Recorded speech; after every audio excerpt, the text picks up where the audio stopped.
Before we start, just wanted to kind of say this is year 6 of GOVTalks. So thank you so much for your support and being here with us. It's been an incredible journey and we look forward to keep going. Happy to share where we are with everyone. So as Jasmine said, the theme of the day is for the people, with the people, and we'll get down to what that means. So my name is Nikhil Deshpande. I'm the Chief Digital Officer for the state, and I work with our awesome Digital Services Georgia team. And also you will probably kind of hear it being referenced as DSGA.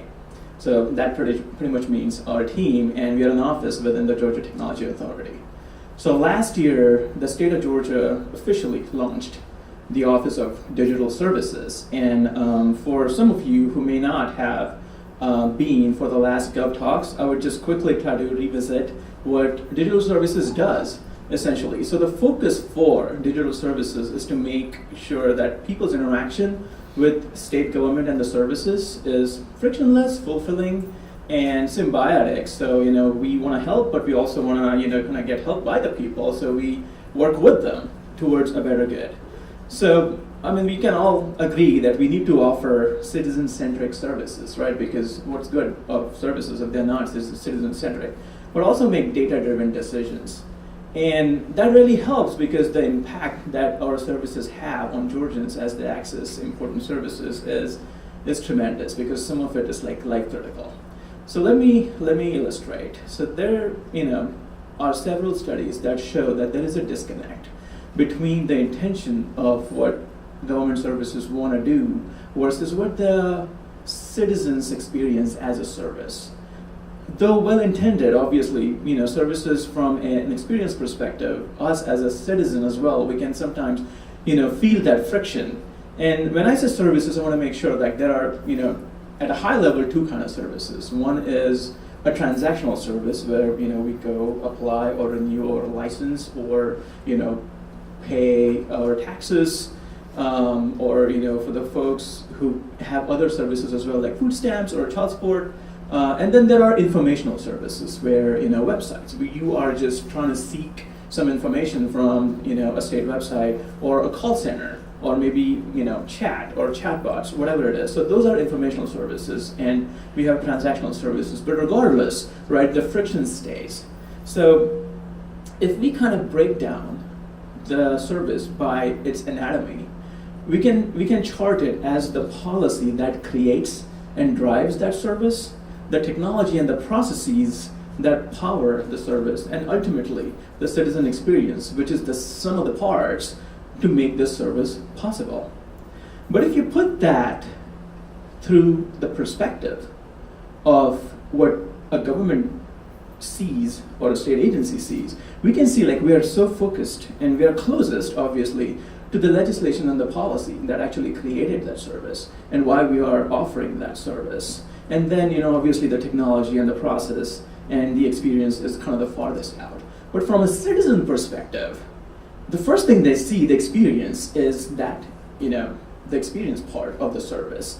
And then they might kind of understand the technology behind it, and very rarely they would recognize the policy, right? Because they're so focused on how they either feel or how they are succeeding in using that service. They want to see if it's easy, is it intuitive, is it something that is they should be investing their information and their time with. So that's exactly where digital services will help agencies come together to kind of ease this tension. And digital services teams across other cities, states. By the way, we are one of very early states to have a digital services team. And they also have digital services teams for countries. UK has one, Canada has one, and of course the US has a very successful digital services team. But really kind of making government services friendlier and usable, right? So last year when we announced digital services, we had also announced a digital roadmap for where we want to go as far as a digital strategic initiative. Part of that roadmap, I had announced our first flagship project, which is a digital publishing platform and a unified branding initiative. And I'll tell you more about it as we go through this conversation. But I want to say it's been about more than 3 months that we have kicked this off, and we are at a really good milestone to share exactly, where we begun, what we saw as the gaps, and where we are moving from here. Also, having said that, we are really fortunate to have partnered with some of the best talents that's out there. And as we all know, procurement can be challenging and limiting in some cases. To be honest with you, if there was an option for us to bypass procurement and just go out and pick any of the teams that we could have, we would have still picked these guys. So really thrilled to be working with one of the best talents that are working with us on this project. Would like to introduce our design and branding partner, that is IDEO. They are here today, and really thankful for them because they also have sponsored this today's GOVTalk. But they will be doing a deep dive into their process of coming up with what they have for our brand and the design system. And then we have Lullabot, who is an industry leader in strategy, design, and Drupal development, like a giant in the Drupal space for large-scale organizations. All right, so let's move to the agenda for what I'm going to be talking about. I want to start out with why we need a future-ready digital platform, and then move on to we also need a consistent, unified brand that powers that platform. And then I want to talk about how are we doing this with the people. So we are solving ugly problems. Let me be very honest with you, right? So these are big problems, and these are problems that just seem like impossible to crack that nut. But it does take a village to solve them. And I'm so glad that we have just the right people to kind of move ahead towards a solution. But I also want to make sure that we don't have all the answers at this point. We're in the middle of a project. We don't have all the answers figured out. We may even have more questions at this point than answers, but we are clear in our direction, in our strategy, and we are making very informed decisions based on what we test things out. And we have a good framework to tackle this problem. And the framework presented itself in form of these 4 tenets, as we have always called them, and we follow as our guiding principles for our digital services team. So basically, if you're saying we follow these tenets for other projects, for the project that we are working on, we should be able to eat our own dog food. So what are these 4 tenets? Or we call them as the 4 firsts. Problem first, user first, context first, and content first. And you'll be like, wait, if all of these are first, what goes next, right? So these are not competing against each other. These tenets belong in 4 different streams that really should not overlap at any point. They're not in conflict even with the philosophy of Agile. It is important to understand that these first are asynchronous in the process leading towards Agile development. I am going to be creating the kind of structure and the framework for this talk, but if you want to read in details about these 4 tenets, feel free to go to the Digital Services website. You will find tons of other content there as well, but we have a very detailed blog post about this. So let me start this presentation using this framework. So problem first. So when we say problem first, basically what we're saying is don't lead in with a solution. Just try and make sure you understand, identify, and have the problem in its uttermost clarity. The problem-first approach requires us to lead in with defining questions about the problems and the gaps that we identify, and understanding those problems even before trying to jump to like a solutioning phase, because it's so tempting. And we often rush, right? I mean, all of us are guilty of that. We often rush towards a solution, skipping the identification stage, and we don't devote enough time to identifying and thinking about the problem itself. But if we fail to understand the problem, we're obviously going to fail to create a sustainable solution, and that's where things like duct tape comes from. So our first problem was inconsistency, right? And I should say we are at a good state as far as most of our web presence is concerned, because most of you all are on the platform and we have a good amount of consistency between the platform sites. But there are still a lot of non-platform sites. And we're trying to kind of figure out that consistency as far as the look and feel, but there are also other factors where we need to create that consistency. For example, there are some things that we cannot just overnight fix, right? For example, where do you go to register a business in Georgia? At this point, you have to go to 3 different places: the Secretary of State, DOR, and Chamber of Commerce, right? So I always equate it to, like, if I were to say buy an iPhone, do I go to 3 different sites to buy the phone, then maybe the accessories, and then the Apple Care plan? No, it's like all met on one page. Are they all one division? Probably not, right? So I know you'll be like, well, that's Apple. We are the state. Let's not compare.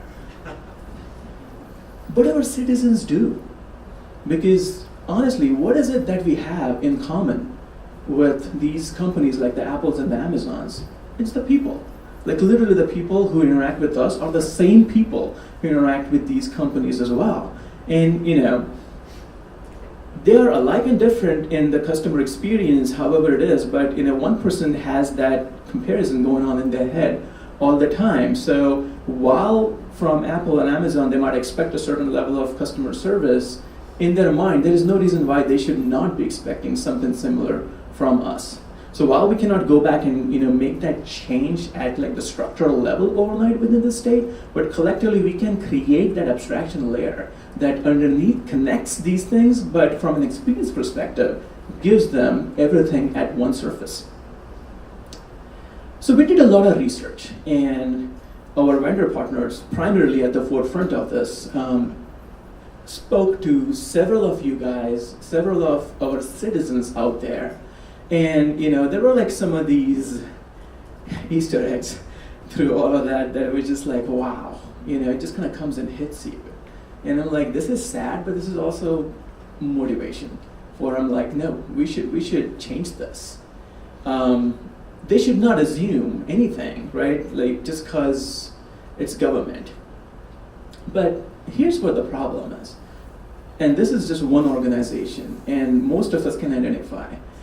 These are all the possible channels, as we call them, but just think about possible avenues a citizen can interact with the state or your agency, right from the brick and mortar physical office to mail, to calling someone and speaking to a person, to web, to a mobile experience, to social media, and now we're looking at digital assistants.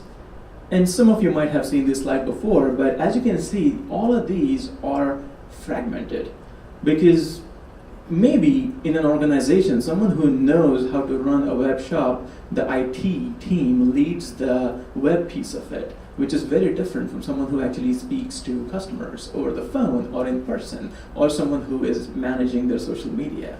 Right? Very, very rarely I've seen these things connected and things flowing from just one particular source as far as even content is concerned. So the disconnects, right, that creates these fragmented presence through organization, essentially, also kind of then feeds into creating disconnects between vocabularies, terminologies, a visual brand, content, and that what creates confusion with customers. And if customers get confused of 2 different messages from the same organization, the biggest issue is then that starts eroding their trust. And that's where, as an organization or as multiple organizations, having a unified presence is really important for us as a state. And presenting a consistent look and feel across web properties obviously is very important, because it kind of really sets those expectations in, helps in building trust, but it's also the components. There's also these little bits and pieces of everything that we have, either on our website or on our application, which is really critical. And that's kind of like where we are now looking at, is like, how can we make that happen? Because anything that you create in isolation will differ from something else that you create in isolation from the other one. So if you can just kind of take the core components and identify those and create them and then just start reusing them, that's where we are going, right? So just in the business registration case, if someone interacts with these 3 web properties that look so significantly different from each other and also present themselves in content, in visual, so apart, it doesn't feel like it's one organization, right? And this is exactly where reusable components come in. And the goal is to give you all the elements that we can ourselves use and present as part of this entire organization or an enterprise. And this is where a design system comes in. A unified presence for people coming to look for information or to transact with us. A design system is something which is technology agnostic and goes beyond websites. You can also use this for your transactional applications. So as a state agency, if you were to leverage maybe like a vendor from outside to come and design something for you, a design system really kind of gives you that head start because these components are already designed, identified, user tested, and ready for you to just compile and use it on your web property. It truly involves breaking down a website into its core components, identifying them, and then literally having them as Lego blocks that you can put together. So the methodology that we are using for our design system is called atomic design. It's been introduced to this world by this awesome designer called Brad Frost. And the whole idea is the atomic part is, it's composed of these 5 distinct stages in working to create interface design systems in a more deliberate hierarchical manner where like atoms, molecules, organisms, templates, and pages, as you can see, it builds towards something, right? So atoms obviously are like the building blocks of the matter. And then as our interface kind of matures, it builds towards something. So these atoms may include the basic HTML elements like labels, inputs, buttons, that can be broken down without actually seizing any functionality. You can mix and match these components going forward because now these components stay as individual components. And once you identify those, you label those, then when you move from the atom stage to, say, a molecular stage, you can now create this as one piece. Moving to the organisms now, which are a relatively complex UI as opposed to the molecules, you can see the groups of molecules that have started forming together that we are creating as this organism. So this is essentially could be something like a header, right? So you kind of see where we're going with this. We're breaking it down to its core components. So when we start identifying an approach that requires plenty of effort to put things together, it's not that we're going back to the drawing board to start our designs from scratch, right? So having a design system is truly critical because it's a fully documented system that can be scaled for dozens and dozens of websites or transactional applications. And like I'm saying, it's technology agnostic, so it's not something that you have to be on the Drupal platform to leverage this design system. All right, so that kind of is, a solution we're moving towards to tackle our first problem, which is the inconsistency in visuals and the interactions that users face. The second problem, which I kind of touched upon earlier, is that dwindling trust problem. And we do have a lot of research to actually support that. But now than ever, really, citizens are growing so suspicious and distrustful of government because it's just not perceived in a positive light. And forget that we all work for the state for a minute, and just as a citizen, any of our interaction with any level of government, we cannot compare that to our experience with, say, Netflix or Pinterest, right? It's not hey, I got a 15 minutes to kill, let me see what this agency is up to. We never do that. So we gotta not try to aim for providing delight, but the friction should be minimal. it should be an easy transaction where they come in, they do what they want to do, and then can move on to their Netflix and Pinterest. And if we do that, we're successful. So the Pew Research Center in December of last year published this study that basically says only 18% of Americans today trust their government to do the right thing, right? So, and of course, like the research criteria had multiple things in it that drew this number, but one of the things was just interacting with government services. And from there, it was pretty obvious that people are expecting us to kind of meet them where other organizations are meeting them, because they're having a really hard time to kind of say, okay, now I'm interacting with this particular agency or this particular government, let me lower my expectations. So this is something, lately I've been like so, honestly worried and thinking about is information and services are our products, but trust is our currency, because we cannot, pretend to be an Apple or Amazon, because we are not driven by profits. We are not driven by revenue. We are not concerned. Well, I won't say we're not concerned about market share and stuff, but we do want our citizens to get what we are offering them, and what we can expect from them the most is the trust factor. And once we start losing that, right? That's where we have a problem. Because what happens is, like, if they don't trust something, they will double verify. That means you have to now appoint two people to answer the same question, as opposed to just one person that could have, or your website could have. But trust depends on that consistent messaging. It depends on this cohesive look and feel, where like they don't go to a place where it's like, oh, wait a minute, that does not look anything like this other site that I just did as part of my step one of this process. Like, immediately, human psyche works the way that you start identifying patterns without you consciously identifying patterns. And if they don't match, you take a step back. We're just wired that way. We like predictable interactions as much as a personal entity, we want to be unique. But as a user, we really like predictable interactions. Having traveled, I want to claim I've traveled the world, but I've been to like at least 3 of the continents.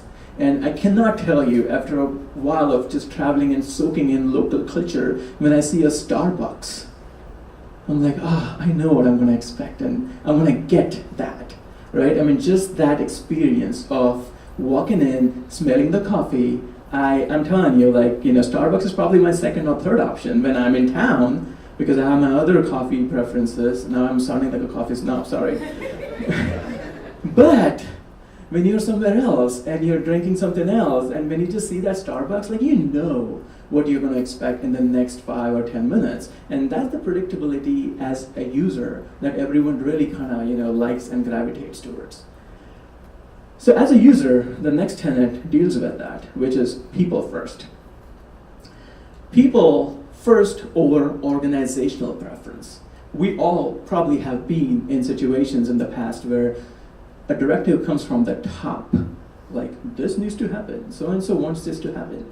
And then you're wondering, like, wait, but is anyone going to use it? What is the goal for this? I've been in many of these situations where I'm like, no, we need to first make sure that our users, our citizens, have that need, and what is it that they need exactly out of this? Because there might be a real need for it, but unless we have that voice of our citizens, of our users, these people, to come and tell us exactly what their problem is, we should not be moving forward towards our solution.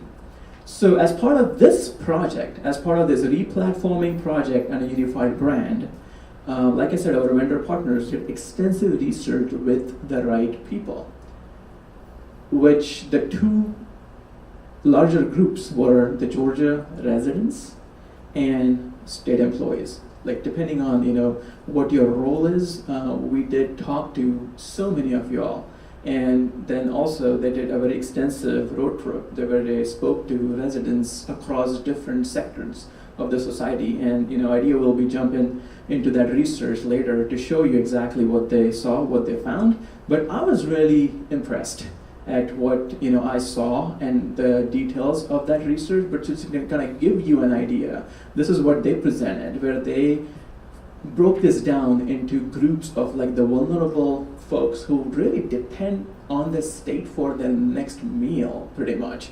Like if food stamps doesn't work for them, they're gonna go hungry. And then there is this huge group of advocates that make sure that these guys get the needed help that they're looking for. And then, they also spoke with people who are the occasionals, or, as they call them, the regulars, where, they do their quarterly taxes, or they do, a certain license renewal.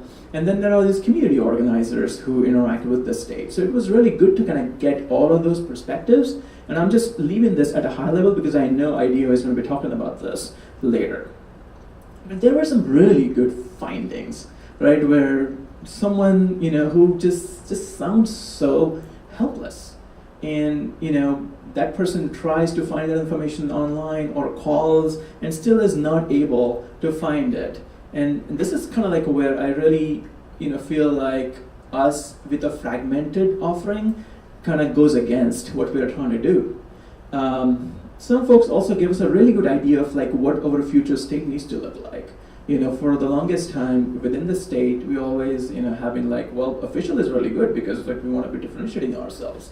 But people want us to be approachable. People want us to be something that we can be, easily in the conversation with them. And this was really a good way to also talk to agency leaders and content managers, which both of our vendors did.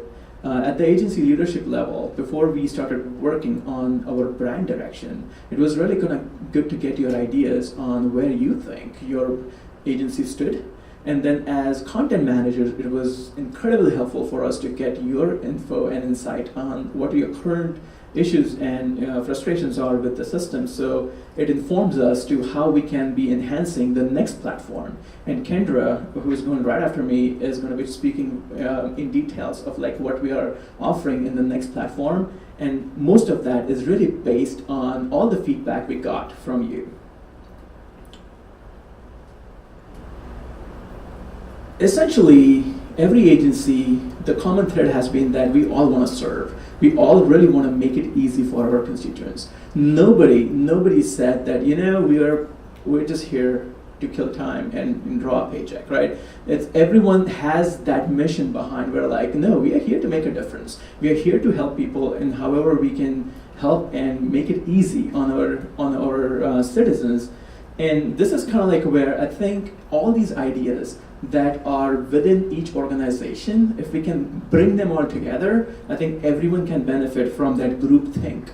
And this is why we created the Center of Digital Excellence, where we call it DCOE, Digital Center of Excellence, where the teams are identified across different swim lanes. And if you are an expert in any of these topics, please come and join that team and have your voice heard, but also we would love to kind of have your input on how we can drive that particular direction for that topic. And it doesn't just stop at having a conversation. What we're also working on is working towards creating some standards and creating some best practices that all agencies can leverage. And I'm really happy to kind of say the teams have met since the early quarter of this year, and we are getting ready to roll out some standards for responsive design, for security, performance, and accessibility later this fall. So if you're part of the DCOE team, thank you. And if you want to be part of the teams that are already there, by all means contact us. All right. So you're gonna probably hear this a little through my conversation. That just let us know. It will be great if you could email Yen, who most of you must have met by now. Yen Tang, there's the N. So she will be your point of contact, but please do not crowd her today. She email her, so she has things in her inbox that she can attend to. But we have a lot of opportunities. So we're looking for beta testers as well. So as we are building things, we want you all to kind of, at this point, get your fingers dirty and tell us like if something's working, something's not working, because while we are building it, it's easy for us to fix it rather than showing you a finished product. And same thing with design as well. Our next tenet is context first. And this is really important, but very rarely addressed. context against assumptions, right? Because this approach in the planning stage has really kind of helped us as a team to transition our web properties from our desktop to mobile. Because the first we saw, our mobile traffic climbing, we immediately understood that, oh, wait a minute, something's changing here. A lot of people are using these devices, but based on this context now, that the fact that they are going to be using our websites on a tiny screen with a finger with a certain touch point, which is very different from a mouse, which is pixel perfect. How do we change our designs? So our designs, our context, were contextually changed to enable that experience. So context is really important, right? And just from a re-platforming perspective, 73% of visitors visiting the overall platform, and that includes all of your website, are new visitors. That means they take a sizable break between coming back to look for something. In which case, we cannot treat our website like an intranet with a lot of complexity. Where someone goes every day, they know their work around it, right? But if someone's come in here occasionally, then it needs to be easy. It needs to be upfront. The design needs to be simple and intuitive. Also, now our mobile traffic is 43%. When we rolled out responsive design, our mobile traffic was just under 20%. But now it's climbed up to 43%. And if you also add tablets to this, it's 49%. So we're this close to what they call as the mobile moment, where we might just surpass our desktop traffic. So we need to start thinking mobile first. Here's another contextual illustration for you. This is our platform, and one of the bubble is your agency website. And as you can see, most of agency websites here are pretty much at the bottom, and it's essentially stacked as page views and then mobile traffic, and then the size of the dot is the number of your pages and documents.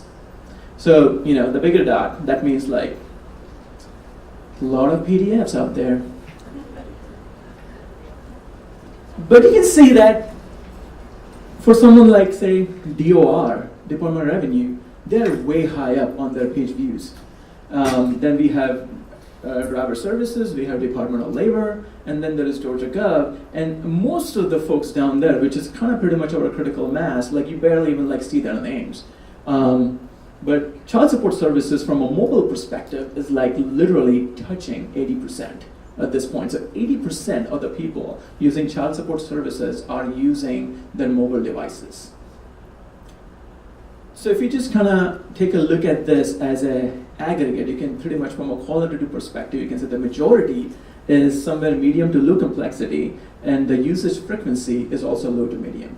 But we do have those special outlier agencies which have a really high complexity and high usage. But we have to build this platform for everybody. And that's a great challenge, right? And without data, without knowing exactly what users are using, what they are expecting, and what you are expecting, we are not able to even create a blueprint for what we want to be building towards. We have always shared the analytics with each of your website because we have been running analytics on all of your websites. And most of the content managers are active in understanding your usage patterns and understanding how your website is faring as far as numbers is concerned. But early this year, we launched a web analytics program.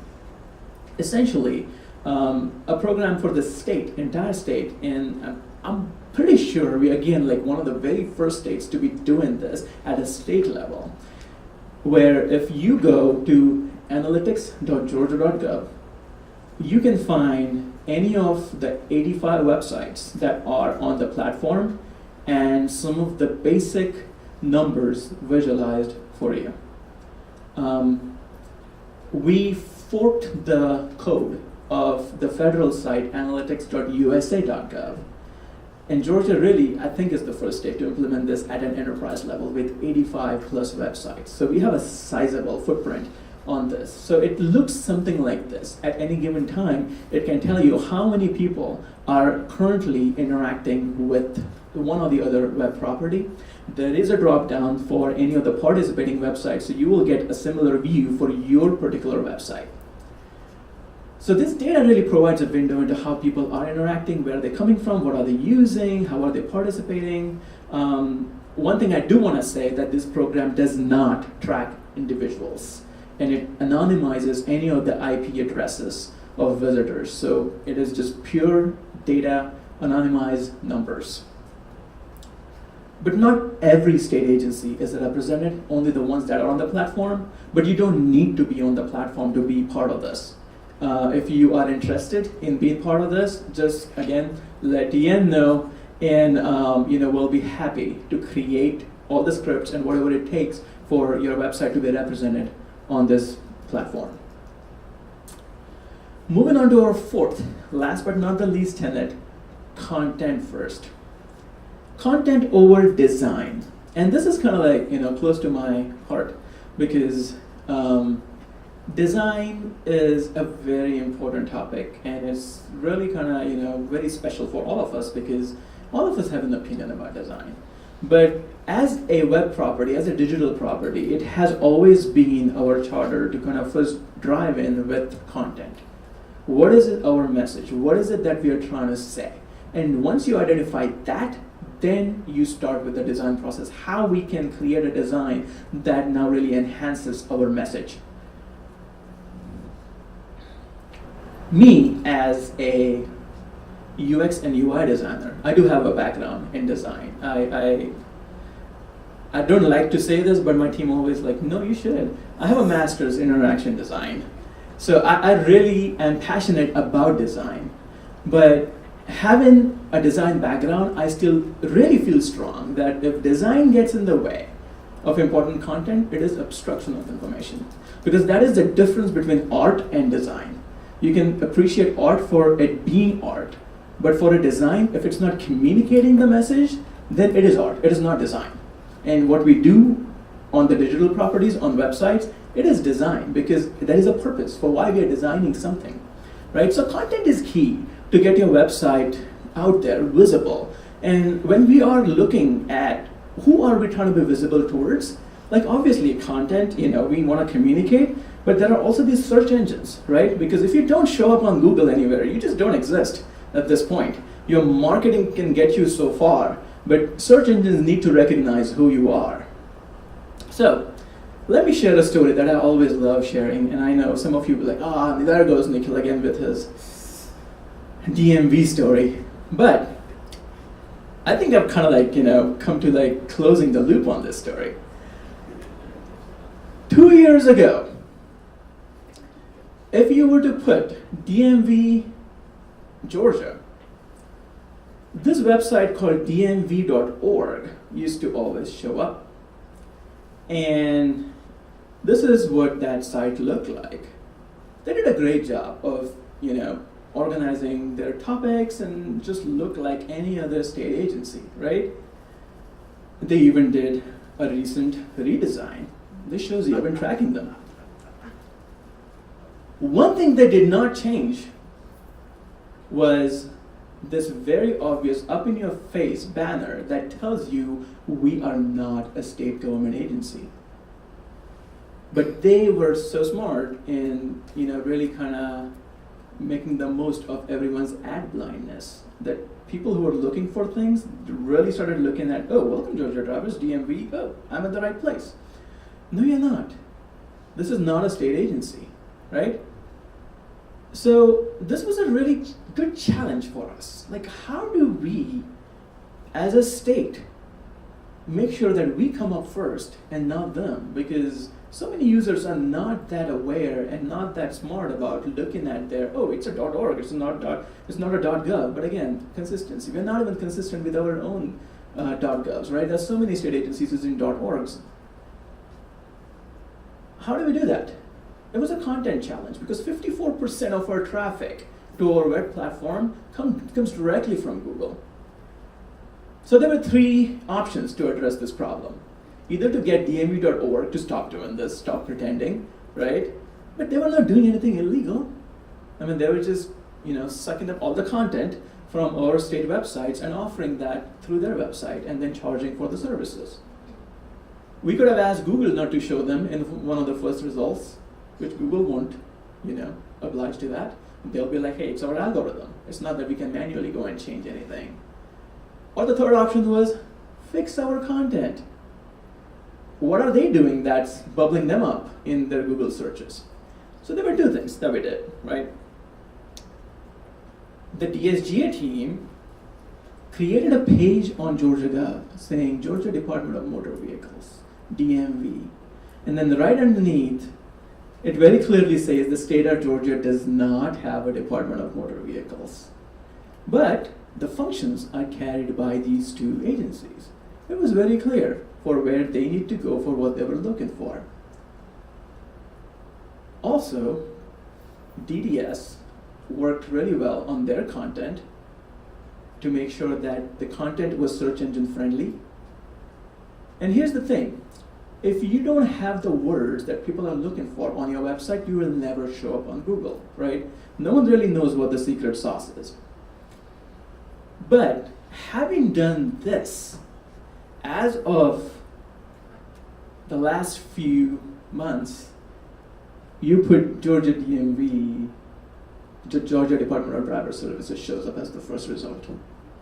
This is a huge win, guys, but this is a content win.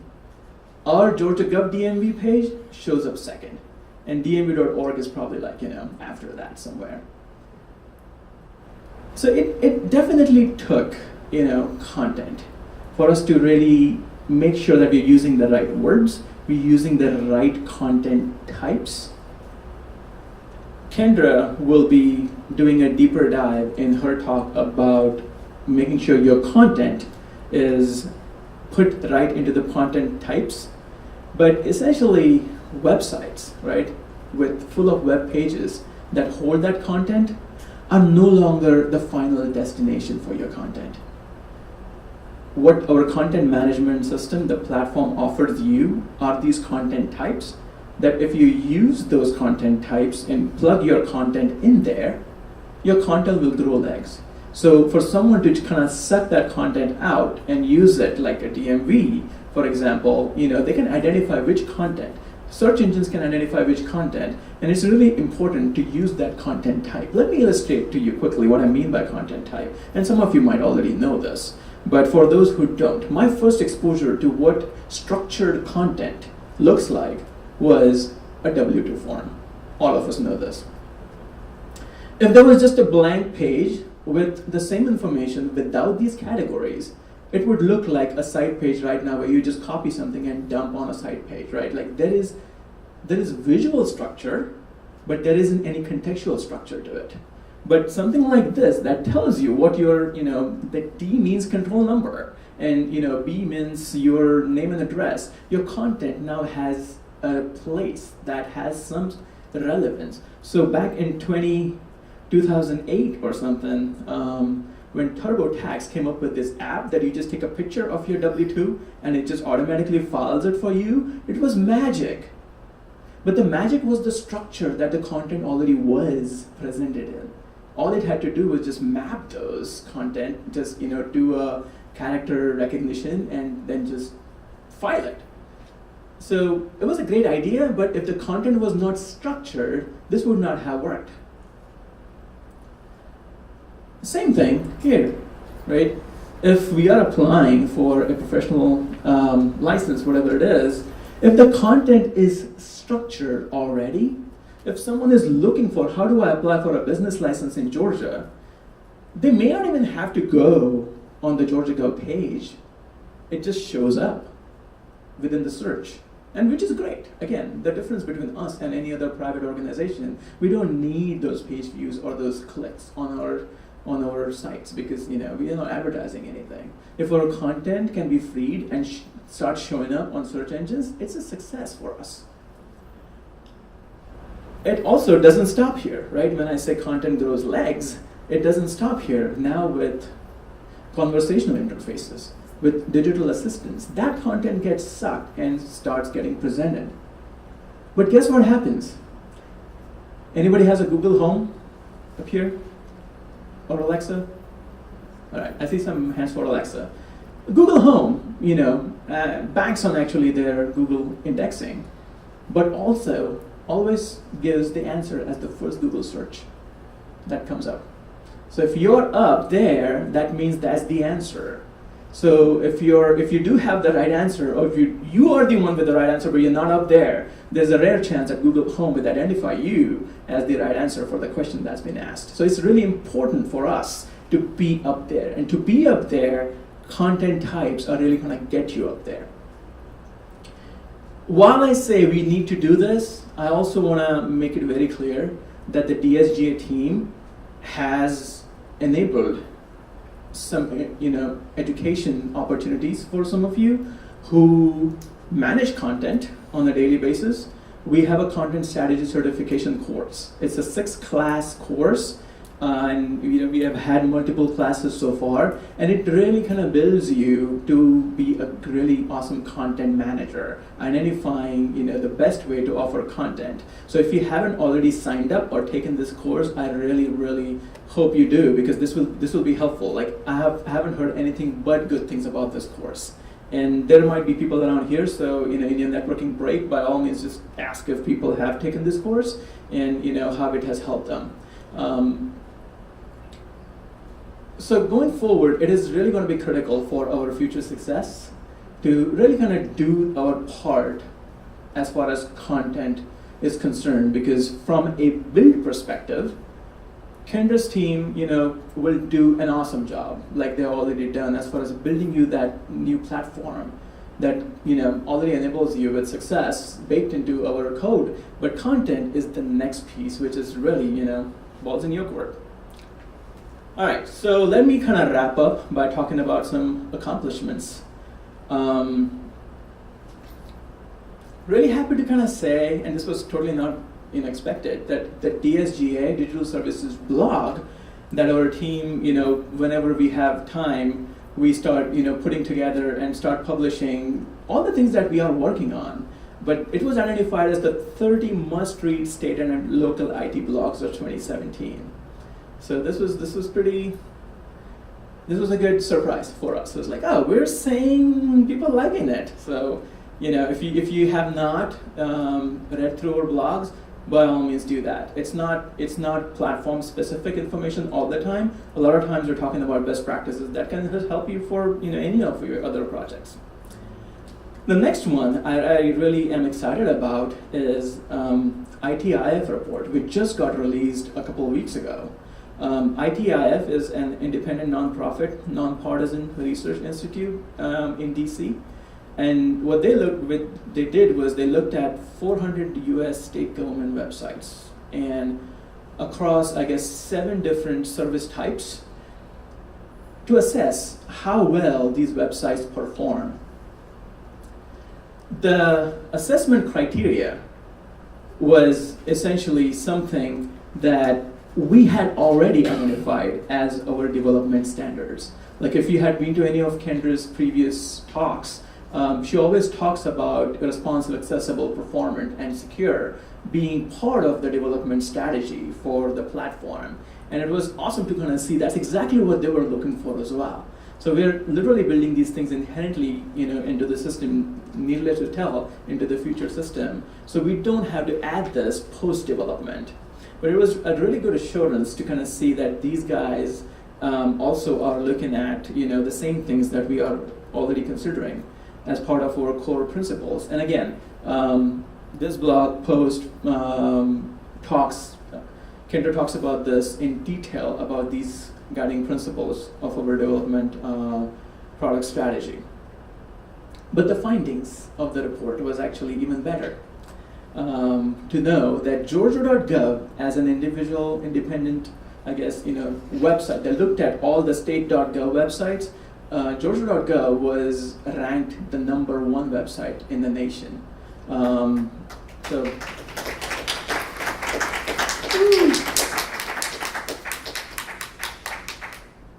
Georgia was #2 for average page load speeds, which was awesome. Like we're right behind Alaska.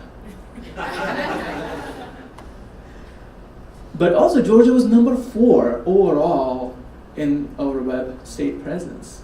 And like I said, they looked at 7 of these categories. Out of the 7, 5 of these categories are on the platform. 2 were not. If anyone is interested in the report and some of the details of like the scores, I have like all the information with me. Again, talk to Yen and we'll be happy to share all those findings with you. But also, this is a good testament for also some of your work, where Department of Revenue was number 2 for the taxes website nationally. So EIA-DOR, DPH number 3 for vital records, and DPS number 3 for traffic citations. So honestly, this is really a testament for like, yes, we can meet you with a really great platform, but then if you do your piece of like having awesome content on it, awesome. So anyway, takeaways from what we have found so far, where we are going. People look at government as a monolith, right? They rarely or almost never draw a distinction between a federal, state, or local. So we are government. People prefer consistency. The look and feel, interactions, content. Again, content, so important, right? So simple language. If you all have not already started implementing simple language within your agency, if you are an agency leader, by all means, please get your team acquainted with that. Essentially, it's writing for just that level of understanding that most of our constituents are, or they can understand, because anything that we write, if someone reads and goes like, huh? That means it's not a simple language. Like we have to, I don't want to say dumb it down, but we have to be really simple in the way we present what we're trying to communicate. The next takeaway is that technology and design will change with time, it always will, but structured chunk content will make your website future ready. While we are building this Drupal 8 platform, Drupal already announced their plans for Drupal 9. So we know at some point we will be going there. But guess what will make it a very easy transition if your content is chunked and structured? It's very hard to just take pages that have content copied and pasted on it to move somewhere else. So, structure your content. So you can do that by embracing content types. Again, we will be working with you in having you understand all the content types and what we are presenting or offering for the next platform. But honestly, these content types will, make your content go beyond your web pages where they really should be, not just trapped. And get involved, make your voice heard. Like we are honestly here, and this is where like with the people comes in from. You are part of this team that you are building this platform with us, and we want to build this with you. So we don't want to do anything in isolation, because as we can see, doing anything in isolation does not help. So let us know and this is Deanne's email, by the way, if you haven't already emailed her in the past. Email Deanne and just tell us if you're interested in being a beta tester or being part of our DCOE teams, or any way you can help us or you can have your voice heard. So anyway, the takeaway theme is going to be building for the people, with the people. So we are all building this together for our future state, but we want to build it all together. So thank you.